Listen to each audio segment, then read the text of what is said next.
from during Humanist period. So where are we going? What do we gain with all this that Sobag is an agency of government? We are now saying you cannot take us back. The rising star in the Ope people. Thank you. Keep the record straight. As youth wing of Ope Kingdom, Ope Youth Council, we are born to know that we are Urhobo. We do not know where those mischiefs are coming from. We want to appeal and send this message to the general public.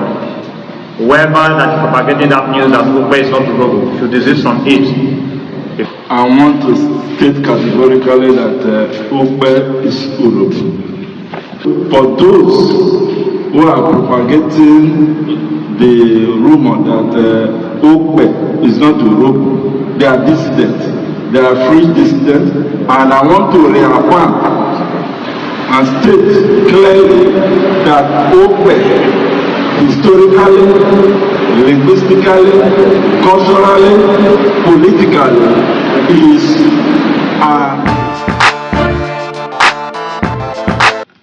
I want you to know that identity crisis is a problem everywhere in Nigeria. But the difference is how people talk about other people's own and living their own. The Urhobo community Ope is having identity crisis, and some of them are denying their Urhobo-ness. But their chiefs came out to. However, did you see anybody reporting or dragging them, saying, stop dragging the Ekpe people, we are not Urhobo? Who paid you? Why are you forcing them to accept the Urhobo? This and that. Did you see anybody like that? No. But if an Igbo community said this same thing, all hell will get loose. War will start happening, media war and propaganda. Because in your mind, the genocide of 1966 has not ended. You still want to continue on alive by all the Igbos. You don't want them to agree, they accept their Igbo-ness. That's why I never for one day accepted that war called civil war is civil. It is genocide. It is an attempt to wipe out the entire Igbo race. Because if at 21st century, you still don't want them to exist, then something is wrong somewhere. The war is still going on. If anybody come and say Igbo, say, Igbo people are forcing them to be Igbo. They are dragging them to be Igbo. Why are you forcing them to be Igbo? Who paid you? It is Igbo people that said it. They are not Igbo people. Now, Urhobo people are having the same issue. You did not hear anything. If you grow up with people who you know better than, you see that whenever you argue with your friends, they will say, you two they argue, or they will say, they claim I too know. You know why? They want to drag you to be the same level with them. Because person who know two know better than those who know one. They know one, and they don't want you to know two more than them. So they call you a two know, so that when you go outside, or when there's an argument, or there's an issue, when you want to speak, you remember say that they will say you claim I too know. You will keep quiet, so that you be like them. It is an deliberate intention. You have friends to make you be like them. All of you dull out. All of you are the same in terms of reasoning. And this is what is happening in identity crisis. When you saw these minority tribes trying to drag you down, it's because Igbo is a big name. The Igbo is one of the major, Igbo is the major tribes more populated than every tribe in Nigeria. So they want to drag you, the Ukwane man, or the Kaman, or the Ikure man, to be minority like them. If a Bini man start clapping for you as an Ika person when you are denying, Bini is 4 local government and you are 2 local government, he wants you to be minority like him. You are not one person, 3 local government, and the Urhobo man is telling you you are not Igbo. He wants you to accept to be minority like him. That's why Urhobo man can confidently say they are the majority. When we combine together our 9 local government, they're now using dialect to call you a tribe, an ethnic group, and you are happy clapping hands because you hate yourself. That's why I say what people are doing are self-hate. But you don't know you are shooting yourself on the foot, because when the time reach, majority carries the vote. They will continue ruling you in your own land. And you think you are doing against the Igbo. Meanwhile, you are doing against yourself, because they will keep taking what is made for you as a majority. But like you know me, I must present fact and evidence. Let me show you what happened in 1966 October. After the counter coup of 1966 July has taken place. Agui Rossi have been killed. Then the other part of Nigeria went to revenge to buy all the Igbo people they see anywhere, including us, the Anyama people, because they say that what happened that day was initiated by our own brother Chukwumanzogo from Okpanan.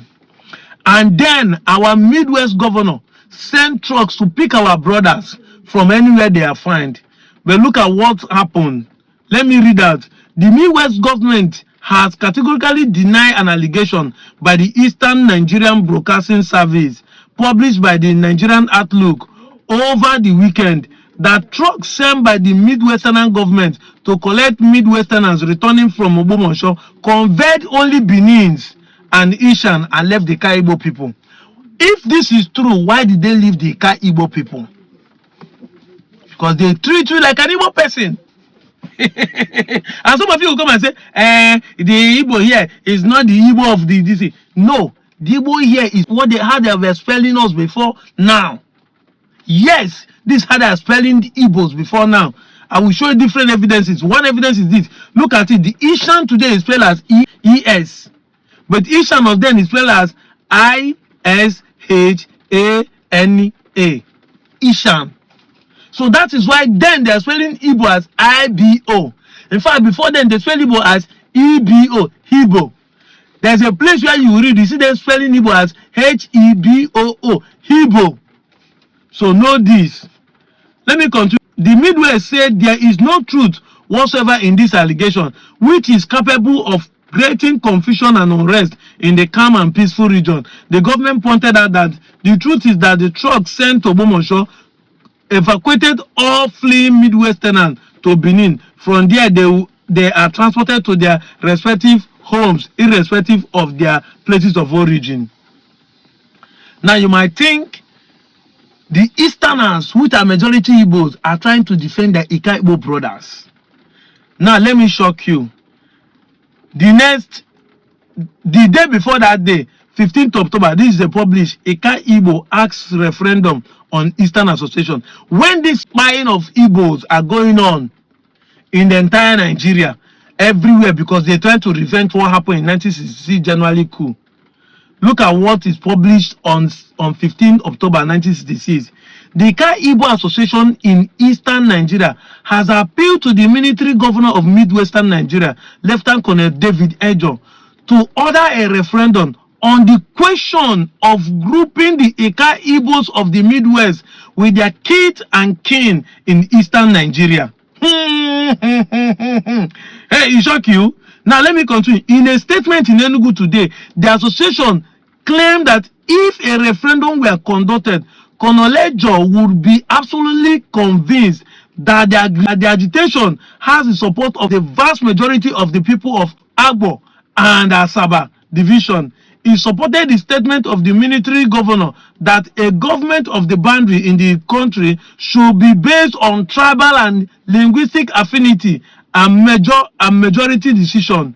The association claimed that the Ika Ibos have everything in common with the Eastern Ibos. So he was talking of what we are talking today. That boundary adjustment should be done based on tribal and linguistic affinity.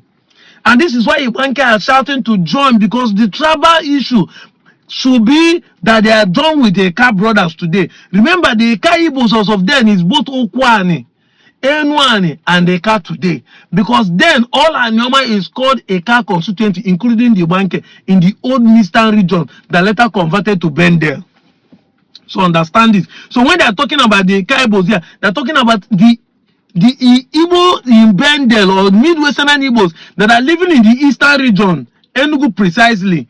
Because if you read down, you will see that another report from Abbas said that the Ika Ibos Association there has reaffirmed its support for the merger. So they want to merge with their brothers in the Eastern region. Even while they are killing others, they say, no, it's time now for us to leave the Midwest and join with our Eastern brothers. They're kith and kins. Because how did the people say it? It don't take away Nyash day back. It has been long when our forefathers tried fighting to return back to the Eastern region. because they know who they are. They know that the tribal and linguistic affinity, they have things in common with the Easterners. Majority of us here weren't born when the Civil War happened. But even inside the war, before the war started, our forefathers want to join their brothers, to die and live with them. You can imagine that. But today, Ika is Ika, Ika is not Igbo. They are trying to decimate you, reduce you to minority, but you are not seeing. When the blind lead the blind, the foes fall into the ditch. I'm trying to open your eyes to see that even what you are trying to deny today, your forefather embraced it before now. Now, if your forefather embraced it, who are you now?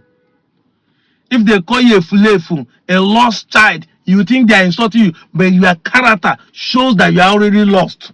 Because if what your forefather embraced is what you are rejecting, then what is your ancestor doing in the grave? Are they going to be happy for you or they are clapping for you? The question is just to answer. And this is why we are organizing this conference, 29 and 30th of August. You that is an Eka, you that is an Ikwere, you that is an Igbo man in any of the 13 states denying you are Igbo, it's time to come so that the professors will answer your questions. You ask your question, they will give you opportunity and they will answer you. In case you cannot make research, you cannot read, it's time to see it there. I'm out of here, Joe.